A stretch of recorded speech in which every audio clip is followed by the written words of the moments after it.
Hello, this is actually my second time trying to record this exam. The first time, something happened to the recording in the middle and all the sound cut out for the rest of it from question 5 on. So hopefully it goes a little better this time. And yeah, let's get started. So question 1 is a Lagrange multiplier question, like almost every single question one we ever get on these exams. And we know for our Lagrange multiplier questions, we need a function f, which is given to us, which is a function we're trying to maximize or minimize. And then we have our constraint, which we're going to call g of x, y.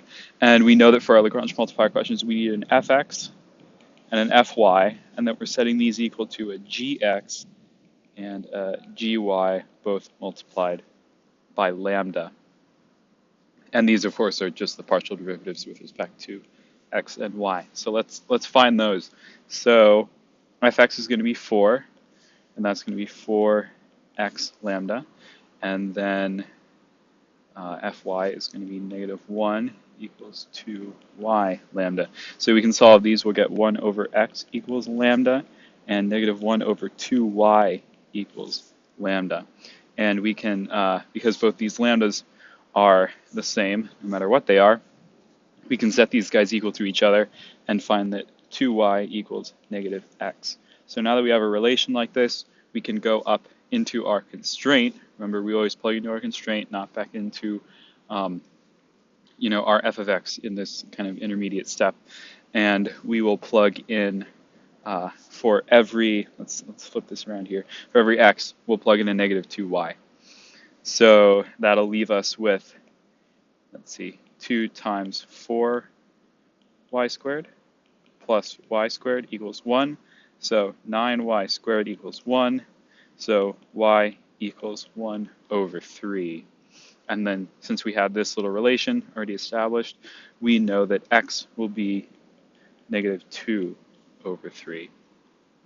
And although this doesn't really matter because what the question is asking for is what lambda could be, and we can go up here and see that if 1 over x is equal to lambda, then x is then lambda is -3 over 2.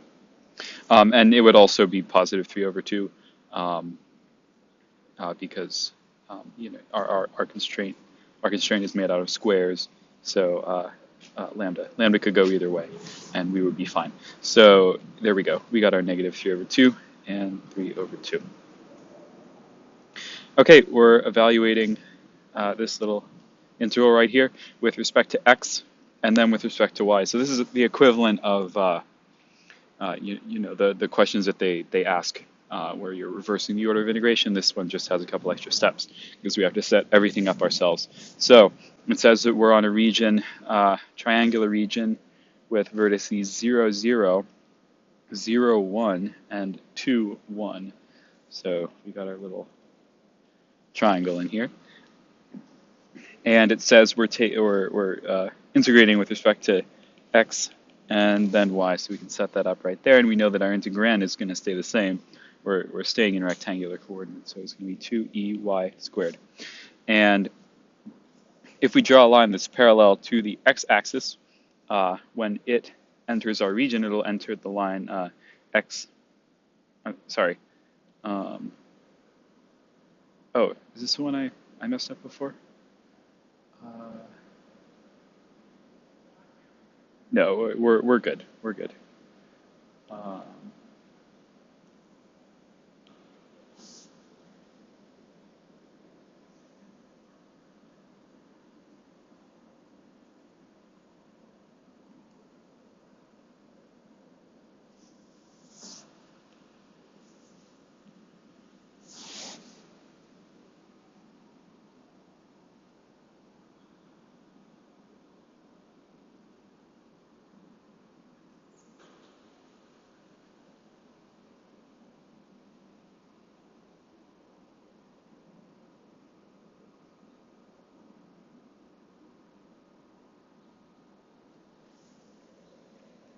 Okay. Restarting. That's too bad. Okay, so question 2. we're evaluating this integrand right here on this triangular region that they're making us create. So we can go right off the bat and just make that thing. So vertices 0, 0, 0, 1, and 2, 1. So we can draw that guy out there. And it says we're integrating dx dy, and we can set up our little double integral right there. And we know that our integrand 2e to the y squared is going to stay the same. 2e to the y squared. Because all we're doing is changing the order of integration. So it says integrate with respect to x. So if we draw a line parallel to the x-axis, that line will intersect x equals 0, and it will leave the region through this line here, which we can express as y equals x over 2.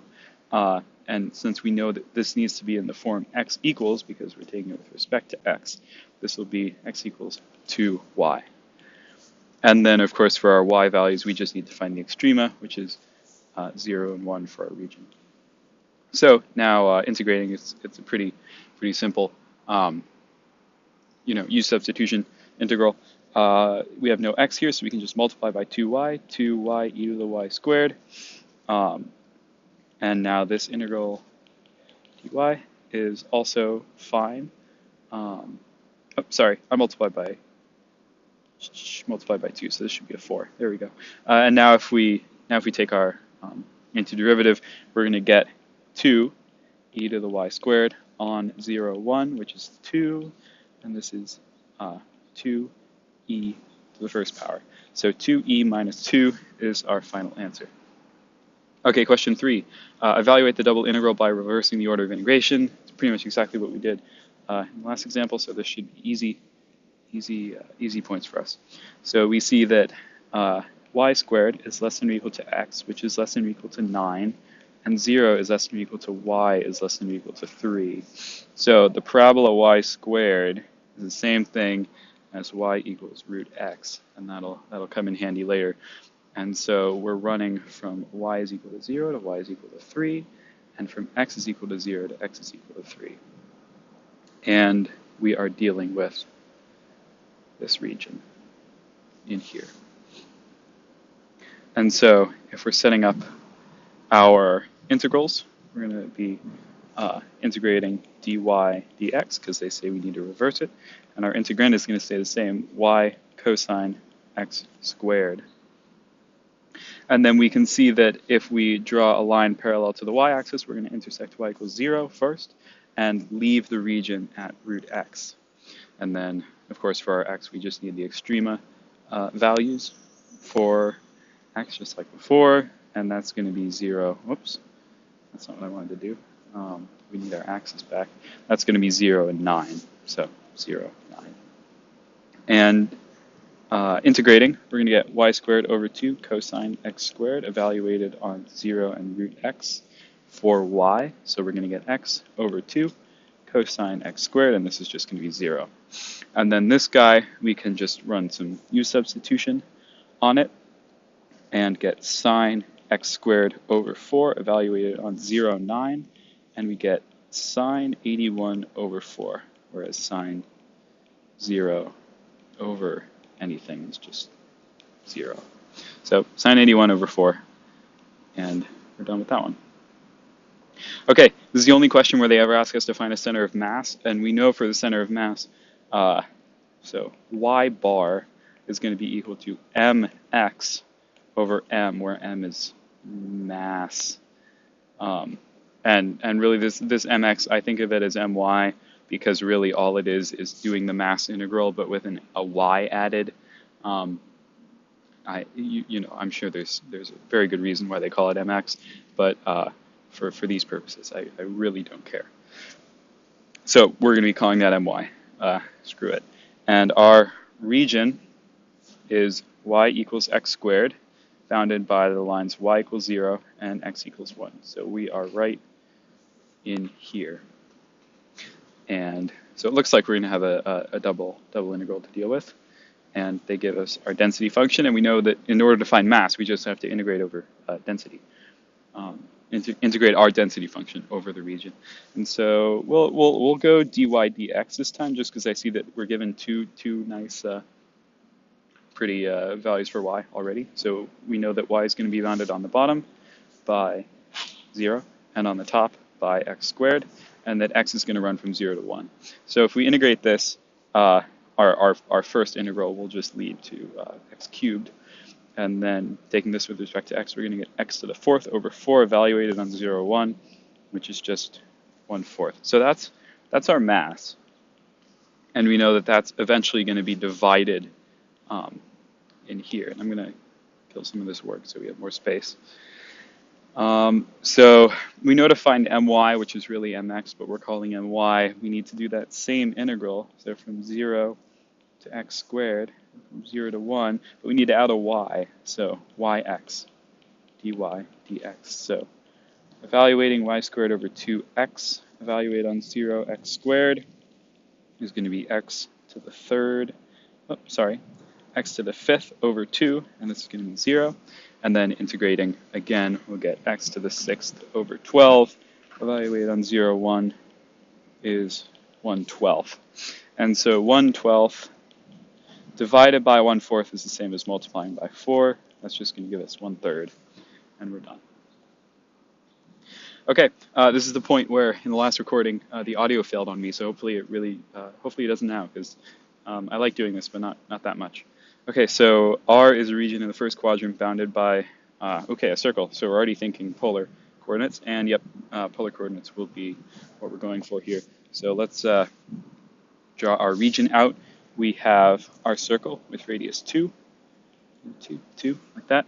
And we're bounded by the lines y equals 0 and y equals x. So we're getting this nice little 45-degree angle pi piece out there. And we can see that our integrand is 2x squared. We know that x is r cosine theta, so we can replace this with 2r squared cosine squared theta. And then we can plug things in and actually set up our integral. So r dr d theta. Let's see, what does r run from? Well, r goes from 0 to 2. 0 to 2, and then theta runs from 0 to pi over 4, which we established over here with our little pi slice.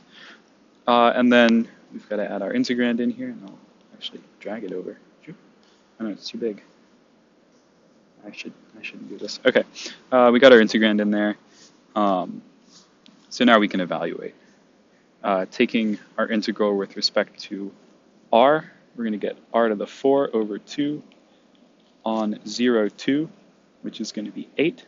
This is going to be 0. So 8 cosine theta sine, nope, what am I doing? Cosine squared theta, d theta, 0 to pi over 4.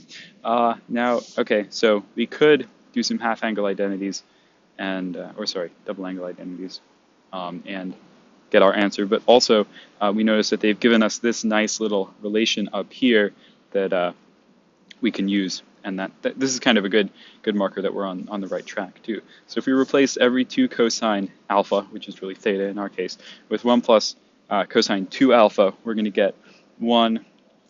Oh, sorry, this is the double angle identity. We are using it in here. I'll be quiet. We're going to get 4 plus 4 cosine 2 theta, integrating for theta plus 2, minus sine 2 theta evaluated on 0 and pi over 4. This is going to be pi minus 2. And this, yes, and this is going to be 0. So, it's interesting.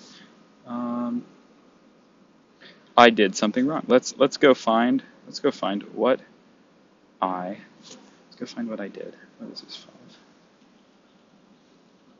Our answer should be plus 2. Oh, I can't integrate. Yes, it was a plus. The integral of cosine theta is sine theta. So pi plus 2 is our correct answer, E, and we are good to go. Okay, we have a spherical integral. We see that we're inside the sphere P, not P, rho equals 2, so we can give this guy a little graph. We're just in this thing. And we're also above the cone. If I can put a cone in here very, very badly. We are inside this kind of region. So anything with phi greater than pi over 3, will be not inside our region. So we can give this a nice little integration. We are not dependent on theta at all, so we can get rid of our third integral and just put it 2 pi, because z, when we turn that into spherical coordinates, turns into rho cosine of phi.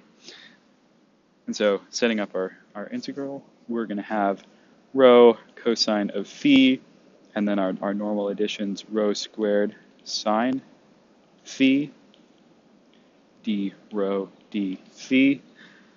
And let's see, rho, we already established, is going to run between 0 and 2, and phi is going to run between 0 and pi over 3, because we are, phi increases as we move off of the z-axis. So integrating, we're going to get rho to the 4th over 4. I'm just leaving these two out for now. They're sitting out here waiting to be integrated. Evaluate on 0 to 2, which is just going to be 4 cosine phi sine phi. Evaluate on 0 to pi over 3, and remember we have our 2 pi outside of here. Well, we're given another little identity out here, and we should apply that. So for every 2 cosine phi sine phi, we can replace it with a sine 2 phi. So we're going to get 2 sine 2 phi integrating negative cosine 2 phi on 0 to pi over 3. This is going to be negative 1/1/2, so 3 halves. We multiply by our 2 pi that's waiting patiently out here all along, and we get our 3 pi. Okay, 7, we're finding surface area. Again, these surface area integrals are not on the exam, but that's listed on the spreadsheet, so I'm assuming you just click on this with that in mind. So we know for our surface area integrals our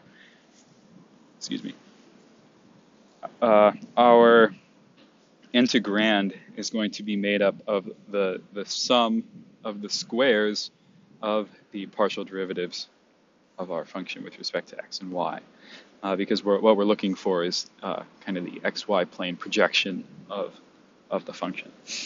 And so if we find fx, that's just going to be 3, and fy is just going to be 1. So we can go put those in there.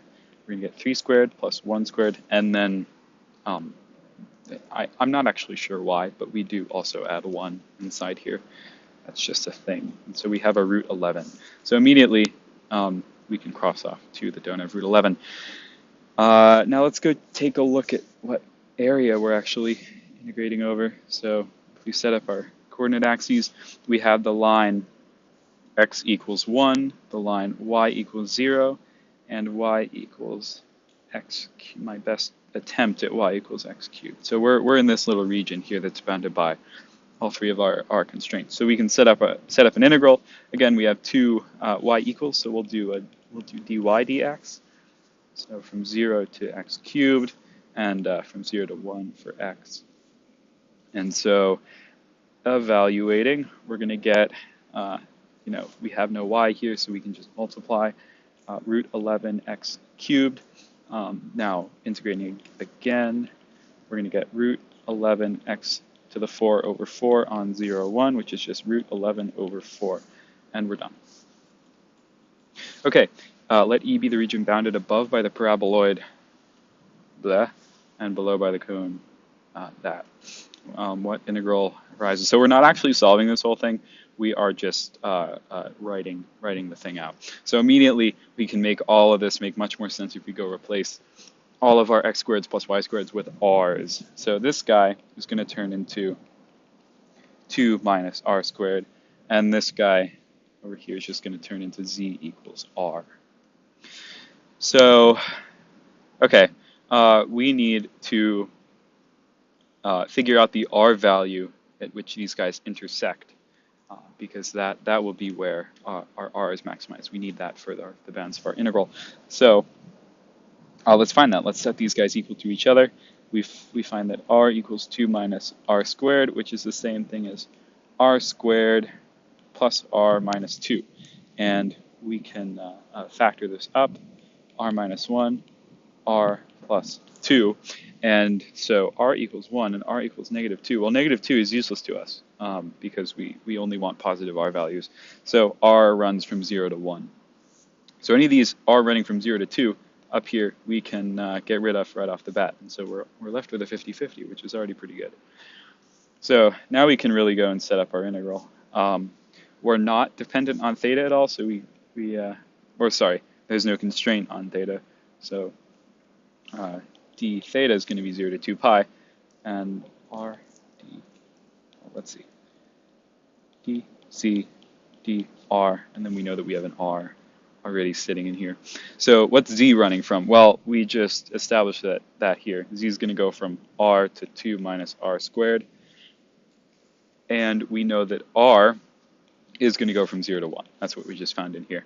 But we also have things in the integrand already up here that we got to put in. So in order to put z in cylindrical coordinates, we just multiply by 1. It's a cool conversion to know, and we just get z. And so got that z, and then this is of course going to be r squared. So we're going to get z r cubed. And so integrating z squared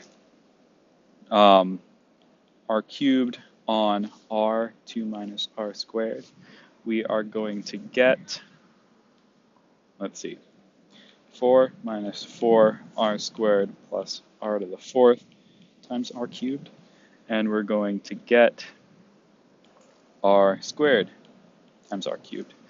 And so we see, if we go take a look up here, they didn't expand it. Oh, sorry, I made the mistake that would have just lost us that question point. I forgot to divide by 2. The integral of z with respect to z is z squared over 2. And they take this 2 and go divide the pi on the outside by that. So our correct answer is this guy, because that z over 2, if we were to compare our integral, well, our new integrand that we just found in here, we would find that it is equal to this. Okay, we're finding a line integral with ds. So we know that when it's ds, we need to both, plug in our x's, y's, and z's, but also multiply by the sum of the squares of the derivatives. So we can find that pretty easily. We know that t runs from 0 to 1, so we can go put that in. We know that z is t, and we know that we need r prime of t. So let's go. Oh, that's terrible. We need r prime of t, so let's find that. That's going to be negative sine, cosine, well, sorry, that's a shortcut I do, sorry, cosine t and 1. So taking the square root of the squares of these, we're going to get sine squared t plus cosine squared t plus, oh, terrible. It's really cold outside, so my hands are freezing, plus 1, which is just going to be root 2. And so t root 2 dt, this evaluation is going to be t squared over 2 root 2. And we know that we're evaluating on 0, 1, so it's going to be root 2 over 2, and that's 0, so there's our answer. Okay, we got a line integral to evaluate. It's a curve for t between 0 and 1. Here's our r values. We need to go find our r prime of t values, because that's what we're going to plug in for dx, dy, and dz. And so that's going to be 1, 3t squared, 2t. So we can just set it up and solve. So 4y, if this is y, is going to be 4t cubed. dx is 1, so times 1. And then plus 5t squared, plugging in that for z. dy, which is 3t squared. So I'm just going to go change this to 15t to the fourth. And then finally 3x, so 3t dz, which is 2t, so 6t squared dt. Okay, and let's just go evaluate. So we're going to get t to the fourth plus 3t to the fifth plus 2t cubed, evaluated from 0 to 1, and there we go. Okay, we're identifying some critical points as local minimum, maximum, or saddle points. And you might be tempted to go plug in just these values and see like, oh, well, 0, 0 is smaller than the other one, so, and try to conclude something based off that. But we, of course, have our second derivative test. I highly doubt this will ever be on the exam because it's exam 1 material. Not really sure why it's here, but we're still going to solve it. So if you're watching this expecting it to be exam material, you can go away. So fx, fy, we need these for a second derivative test, is going to be 6xy minus 18x, whereas fy is going to be 3x squared minus 36y. Okay, now it would be pretty hard to find these 3 points. That's why they're giving them to us. Yeah, it would kind of be hell. So it's pretty good that they do. But we know that the matrix that we need is made out of fxx, fxy, fyx. These two should be equal, and fyy. And so setting this up, fxx is going to be 6y minus 18. Fyx and fxy are both going to be 6x, and fyy is going to be negative 36. So we know that if the discriminant of this matrix, which is AB minus B minus BC, if that is less than 0, it's a saddle point. And that if it's equal to 0, we don't know anything. And if it's greater than 0 and fxx is less than 0, it's a max. And if fxx is greater than 0, it's a min. So plugging in, we'll just go in order. Plugging in 0, 0, we are going to get negative 18, negative 36, 0, 0. And we find that that has to be a max because we're going to get a positive discriminant. We're going to get 18 times 36 is our discriminant. And fxx is negative 18, which is less than 0. So it is a max. And there is only one answer choice where 0, 0 is listed as a local max. So we already know the answer, but let's just confirm the other ones. So, or at least confirm one of the other ones. So if we plug 6, 3 in, we're going to get 0, negative 36, and then 36, 36. And we see if we evaluate this, we'll get a negative discriminant because we're taking A, D minus BC. This is 0. This is some positive number, so we have a negative discriminant, and that also holds here too. So B is our answer.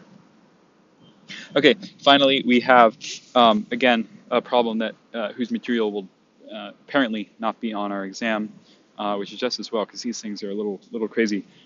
We have a force field here, and one cool thing about these guys is that this I and j component are actually partial derivatives. So this is the partial derivative with respect to x, and this is the partial derivative with respect to y of some overall potential function. So we can take integrals with respect to these guys to actually figure out what the function that they got this force field from is. So if we do integrate this with respect to x, we're going to get x squared y plus x squared. And then over here with respect to y, we're going to get x squared y. That's interesting, these guys are equal, plus y to the fourth. And so we can see that we have a term that is mixed, a term that has both variables in it, and one term that has each variable by themselves in it. So we can set up our potential function. I don't know what to call this thing, so I'm going to call it a question mark. and that's going to be x squared y plus x squared plus y to the fourth. So the cool thing now is if we plug these t values in for r of t, we can get x and y values that we can plug into our question mark guy over here. So for t0, we're going to get 1 comma 0, and for t is pi over 2, we're going to get 0, 2. So plugging these in, if we plug in 1, 0, well, anything with a y in it's going to be 0. So 1, 0 is equal to 1, because we're going to have 1 squared there. And then if we have 0, 2, well, anything with an x in it's going to be 0. And so the only thing that will matter is this y to the fourth, which is going to be 16. And the difference here is actually our answer, f.dr, is 15. So I don't know, that's kind of cool. And it's way more fun doing this than plugging all these guys in here, which is frankly terrible. So, okay, I really, really hope that the audio recorded on this one. Yeah, it's going to be a real bummer if it didn't.